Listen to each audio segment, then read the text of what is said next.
Hello, it's great to have you here. If you enjoy thrilling romances, be sure to leave a like and subscribe to the channel so you don't miss any stories. The only sound in Ella's small shop was the whisper of a needle piercing through thick wool. It was a faithful, predictable sound, a rhythm she had come to rely on in a world that offered her little else. From her window, she could see the town of Redemption bake under the relentless Wyoming sun. Dust devils danced down the main street, and the rhythmic clang of the blacksmith's hammer was the town's weary heartbeat. She saw it all, but she was not a part of it. Her world was confined to these four walls, to the scent of cedar and clean linen, and to the silent company of mannequins dressed in finer clothes than she would ever wear. Ella was a ghost in her own life, and the chain that bound her was etched permanently onto her own skin. It started at her right temple, a puckered, silver-white line that snaked down her cheek, pulling the corner of her eye into a permanent, mournful slant, and twisting her mouth into a half-frown. The scar was a map of a single, terrible moment from her past, but to the people of Redemption, it was her entire identity. She was not Ella, the seamstress with hands so skilled they could turn rough burlap into a thing of beauty. She was the scarred woman. Her supply of black thread was running low. The thought of stepping outside sent a familiar knot of dread tightening in her stomach. It meant facing the whispers, the averted eyes, and, worst of all, the bold, cruel stares of children who had not yet learned to hide their revulsion.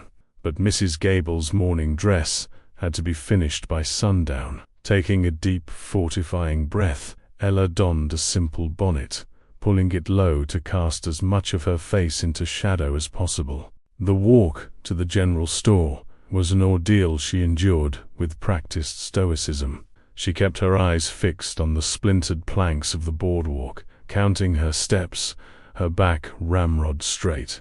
She felt the gazes upon her like physical blows. A woman hustled her two young sons into the bakery as she approached. Two old men on a bench abruptly stopped their conversation, their silence louder than any insult.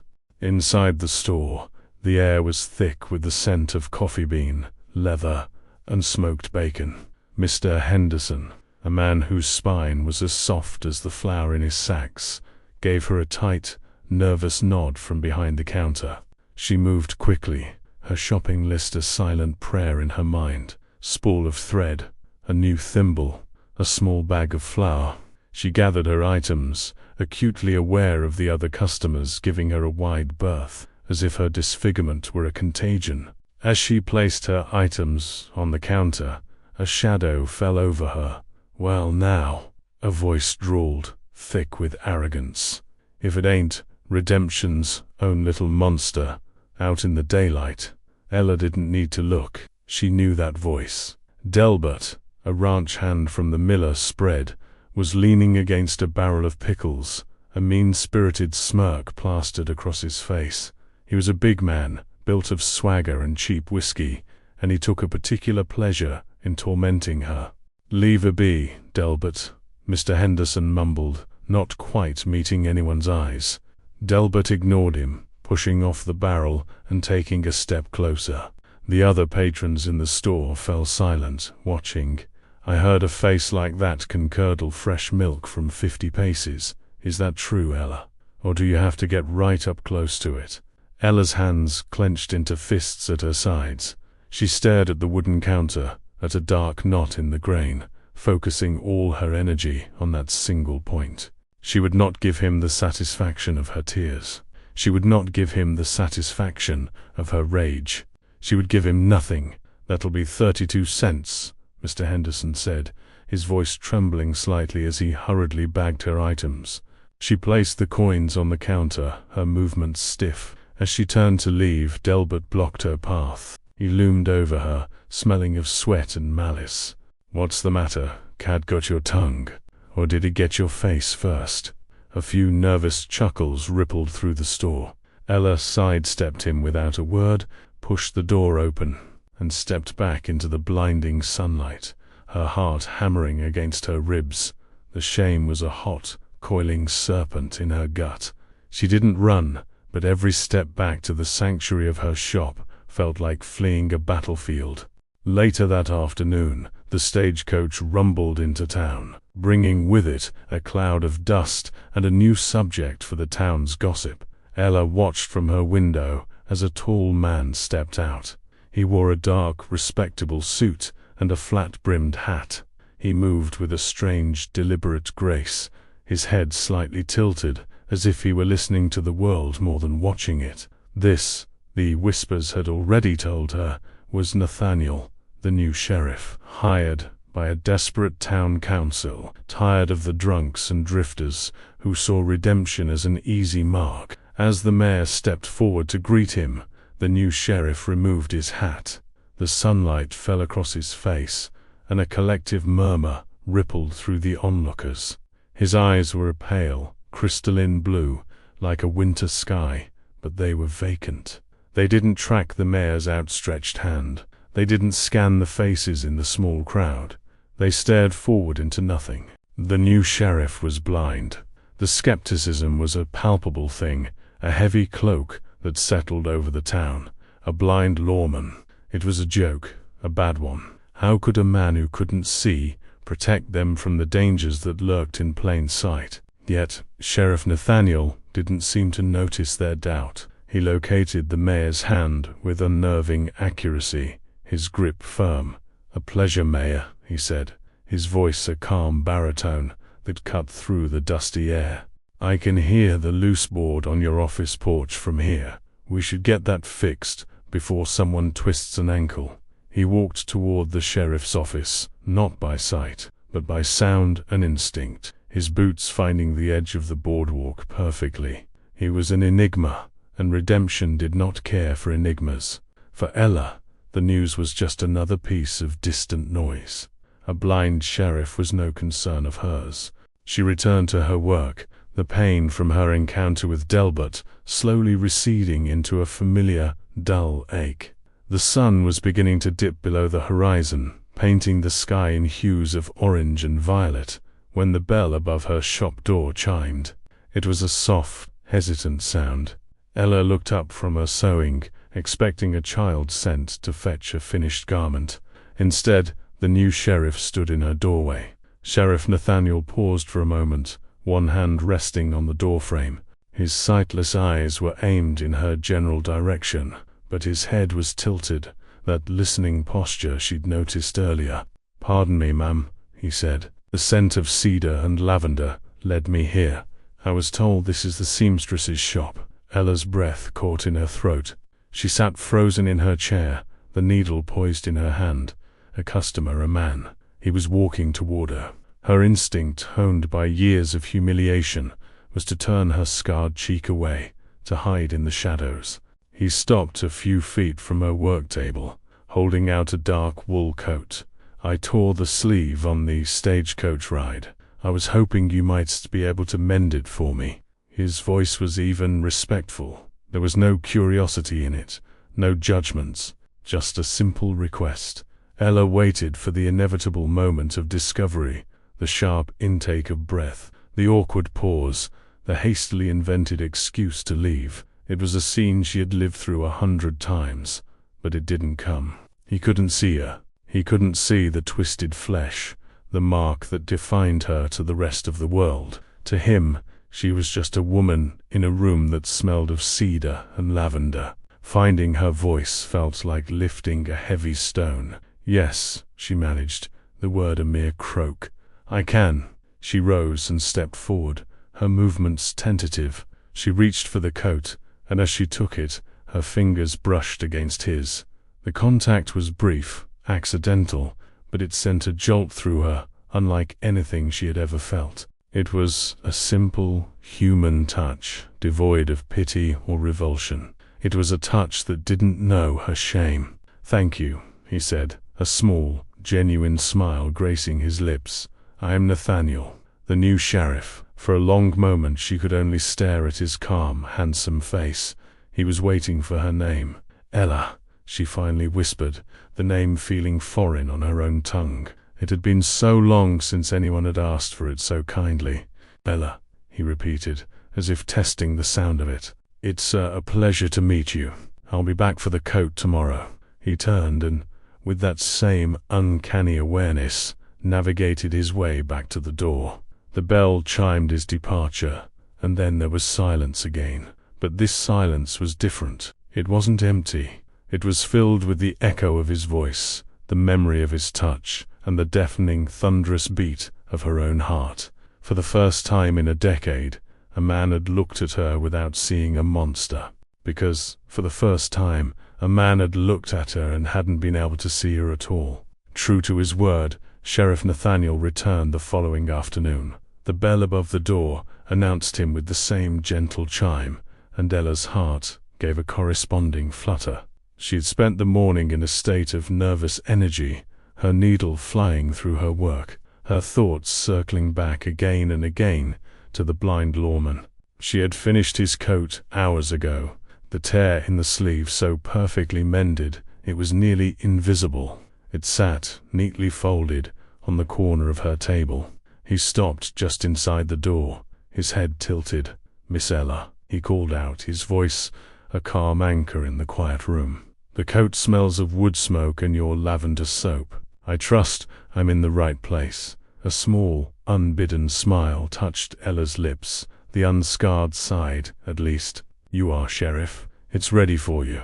She brought the coat to him, careful this time to avoid touching his hand as he took it. He ran his long, sensitive fingers over the mended seam, a look of concentration on his face.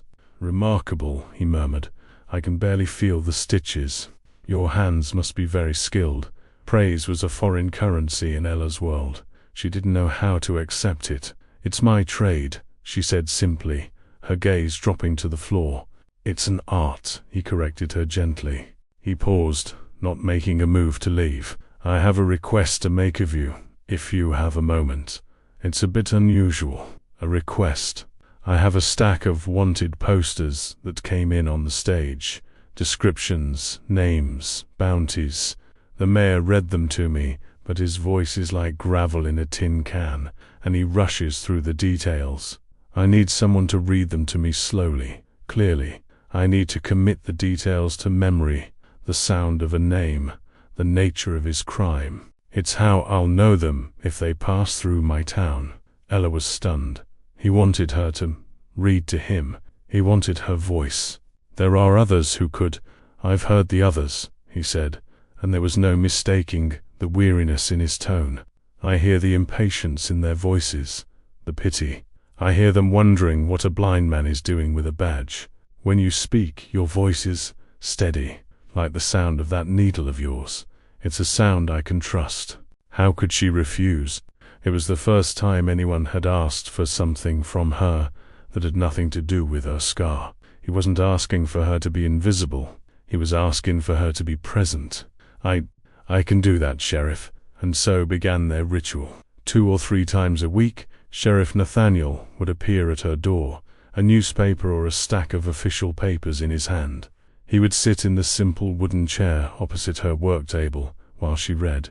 Her voice, at first a hesitant whisper, grew stronger with each visit. She read him articles about railroad expansions and political disputes in Washington.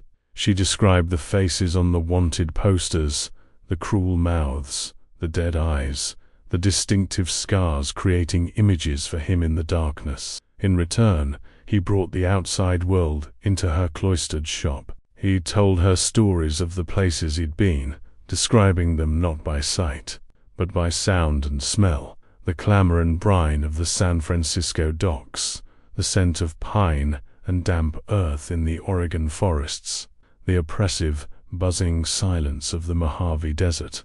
He never asked about her life, never pried, and in his quiet acceptance, she found a kind of freedom. For an hour or two, she wasn't the scarred woman. She was Ella, the sheriff's reader.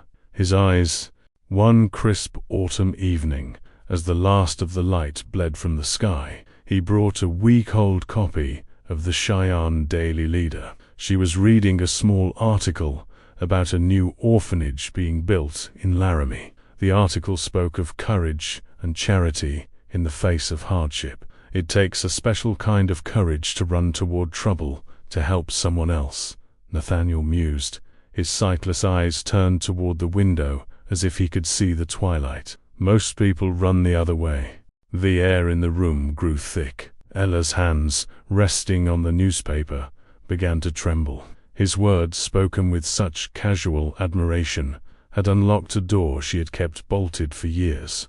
"Ella," he asked, sensing the shift in her silence.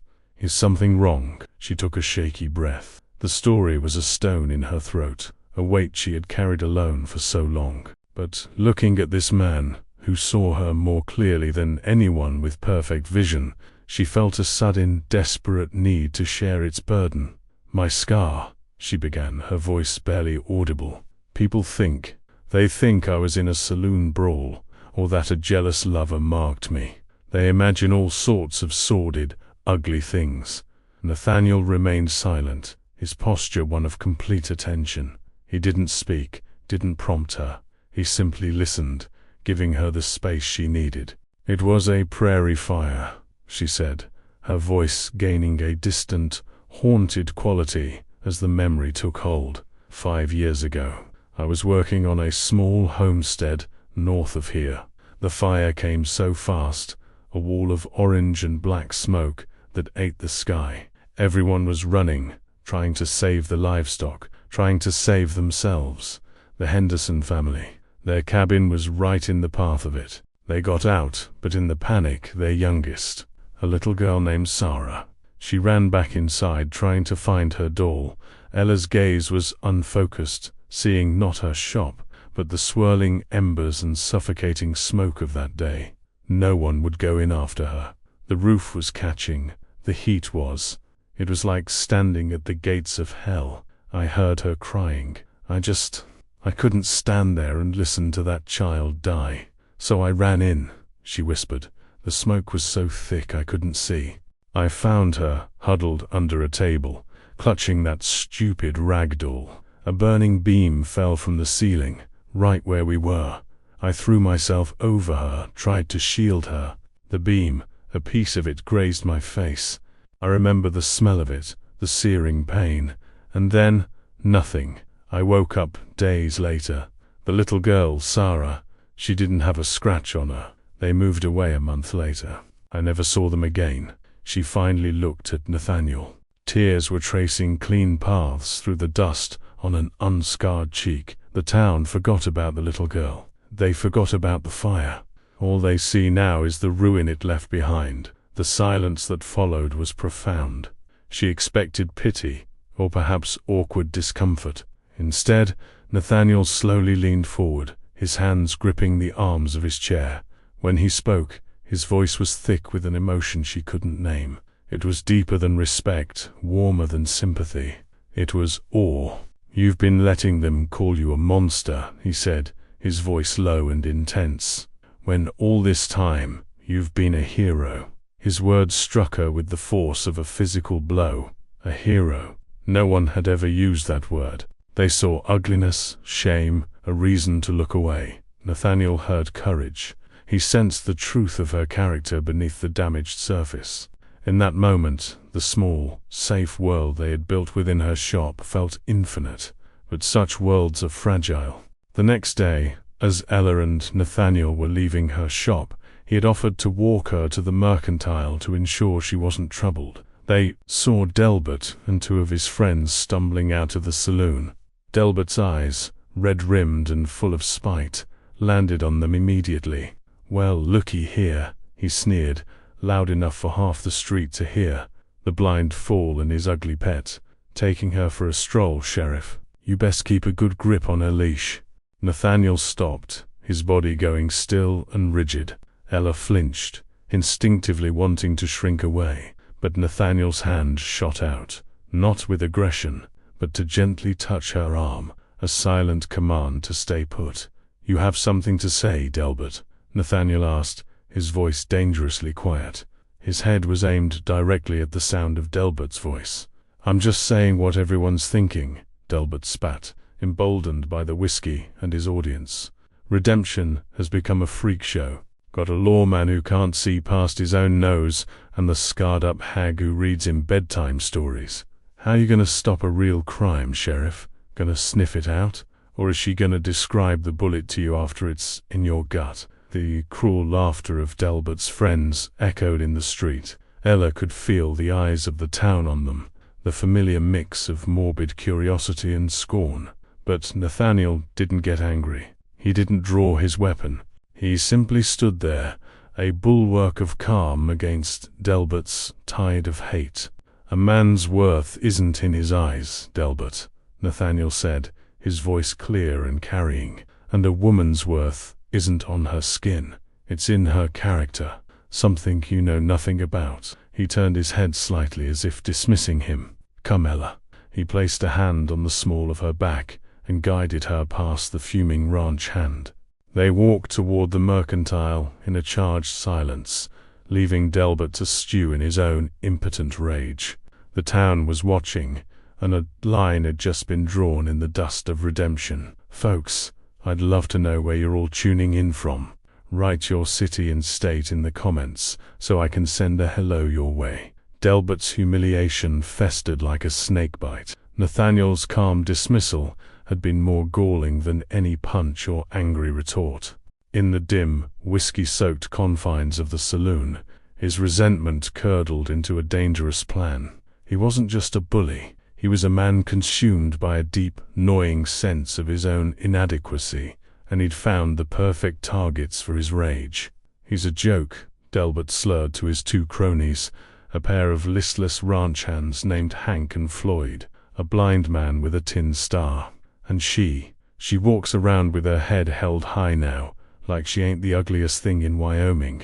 They're laughing at us, at this whole town. Hank, a man with more muscle than sense, nodded dumbly. Floyd, smaller and more weaselly, nervously polished a shot glass. What are you thinking, Delbert? I'm thinking it's time we showed this town what real power looks like, Delbert said, a malevolent gleam in his eyes.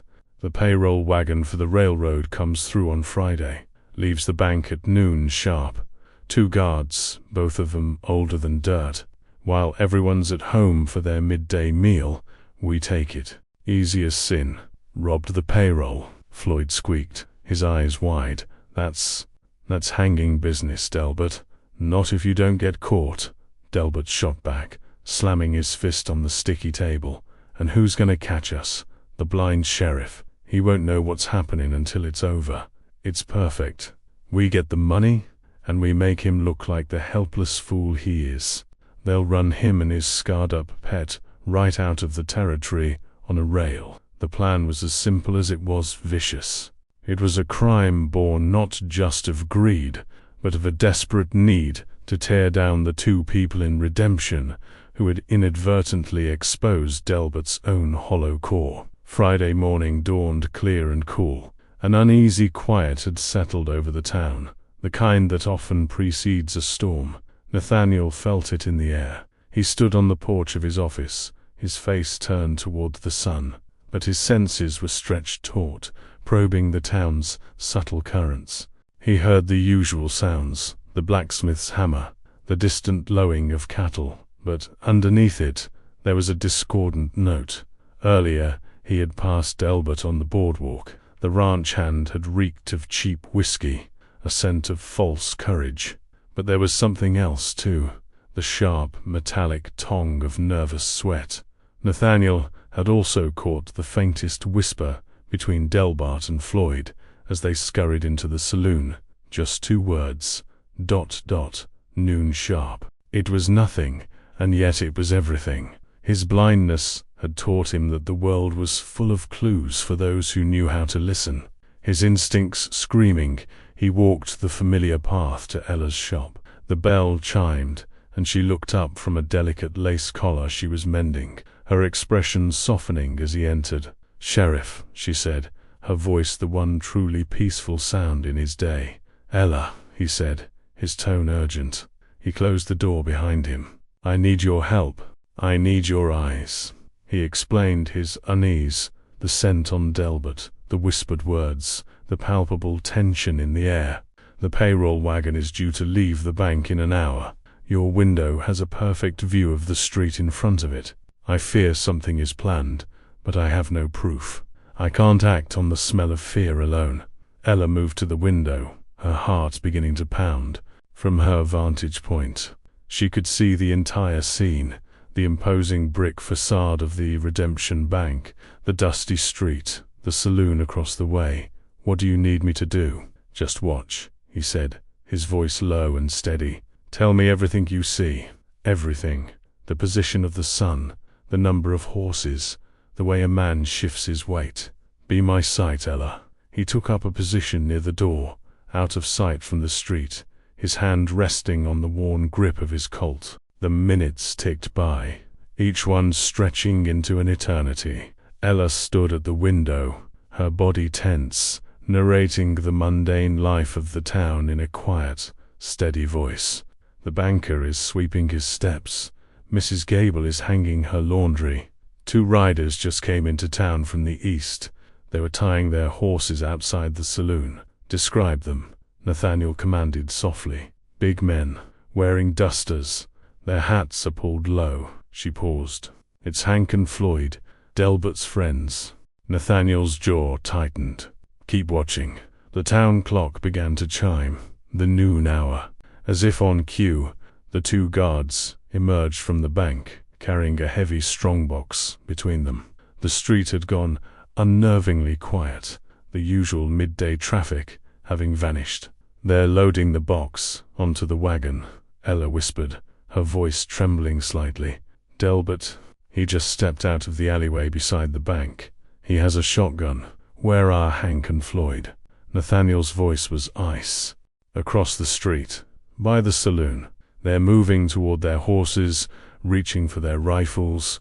It was happening. The trap was sprung. But the hunters had forgotten that their prey was not a creature of sight. "Ella," Nathaniel said, his voice calm but radiating an absolute authority she had never heard before. "When I move, I need you to guide me. Tell me where the sound comes from. Tell me what the shadows are doing. Do not stop talking. Do you understand?" "Yes," she breathed, her fear battling with a fierce surge of resolve. He drew his revolver, the click of the hammer being cocked, echoing in the small shop. "Now." He kicked the door open and stepped onto the boardwalk. "Delbert," he shouted, his voice booming across the empty street. "Drop the shotgun. It's over." Delbert spun around, his face a mask of shock and rage. "Sheriff, how did you? He's 10 paces to your left, by the water trough." Ella's voice rang out from the window, clear and unwavering. Guided by her call and the sound of Delbert's frantic breathing, Nathaniel fired. He didn't aim for Delbert, but for the metal rim of the trough. The bullet screamed off the iron, the ricochet whining past Delbert's ear with a terrifying shriek. The ranch hand yelled in panic and dropped the shotgun. Hank's drawing his rifle. "On your right, by the gray horse," Ella called. Nathaniel pivoted, his senses locked onto the scrape of the rifle being pulled from its scabbard. He fired again.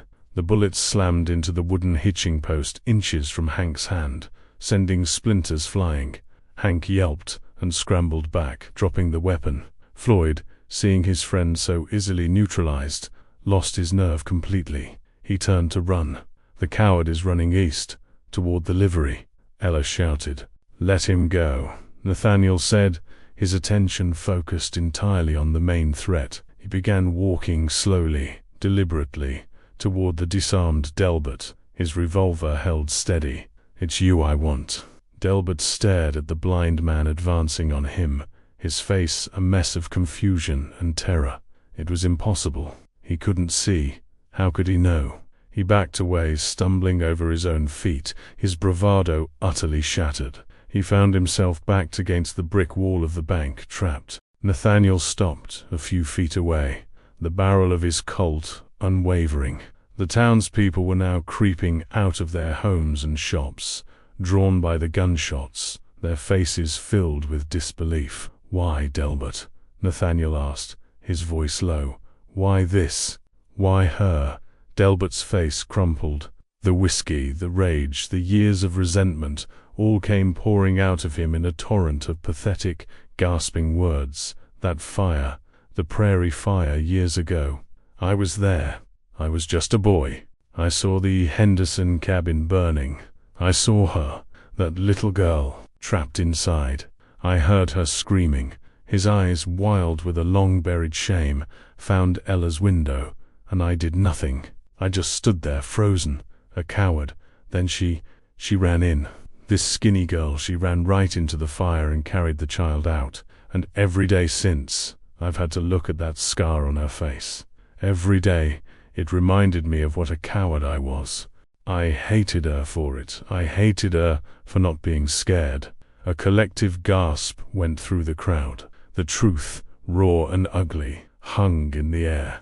The scar was not a mark of shame, but a medal of honor. And Delbert's cruelty was not born of strength, but of the deepest, most pathetic weakness. Ella stood at her window, tears streaming down her face, listening to the confession that had just rewritten her own history in the eyes of the town. Nathaniel, guided by the sound of Delbert's ragged sobs, stepped forward and smoothly disarmed him, clapping the iron cuffs onto his wrists. He had not needed eyes to see the truth. He had heard it in a bully's venom. He had felt it in a good woman's silence, and he had trusted it completely. The town of Redemption stood in stunned silence, finally seeing their blind sheriff and the scarred woman in the window for who they truly were. The arrest of Delbert and his cronies sent a shockwave through Redemption. The confession, torn from him in the dusty street, had done more than solve a crime. It had dismantled years of cruel gossip and ignorant prejudice. As Sheriff Nathaniel led the sobbing, broken man to the town jail, the crowd of onlookers didn't look at Delbert. Their eyes, for the first time, were on Ella. They saw her not as a disfigured outcast, but as the woman who had faced down fire itself. They saw the scar on her face, not as a mark of ugliness, but as a testament to a bravery none of them had ever been asked to possess. Mr. Henderson, the store owner, was the first to move. He walked to the center of the street, picked up his hat from the dust where he'd dropped it in the commotion, and held it over his heart, his gaze fixed on her window in a gesture of silent, profound respect. One by one, others followed suit. Mrs. Gable, the mayor, even the old men from the bench, their faces, which had so often held scorn or pity, were now filled with a humbling mix of shame and admiration. Ella watched from her window, her hand pressed to her mouth, her world tilting on its axis. The weight of their stares, which had been a crushing burden for so long, now felt different. It was not the isolating gaze of revulsion, but the unifying look of a community acknowledging one of its own. When a small girl, no older than Sarah had been, stepped forward and gave a shy, hesitant wave, Ella found herself raising her hand and waving back, a genuine, unburdened smile gracing her lips for the first time in years.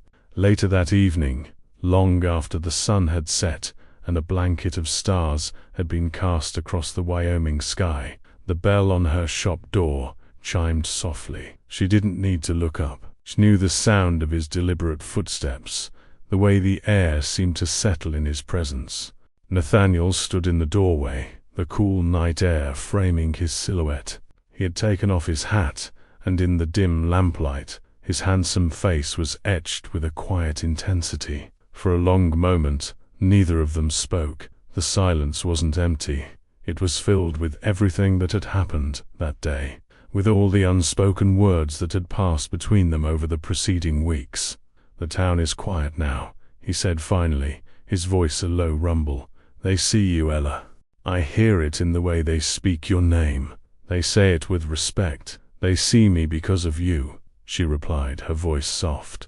"You gave them the truth." "No," he said, taking a step into the room. "You gave them the truth 5 years ago. They were just too blind to see it." He took another step, closing the distance between them until he was standing just before her.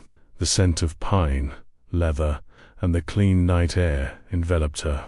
But he continued, his voice dropping to a near whisper, I have still never truly seen you.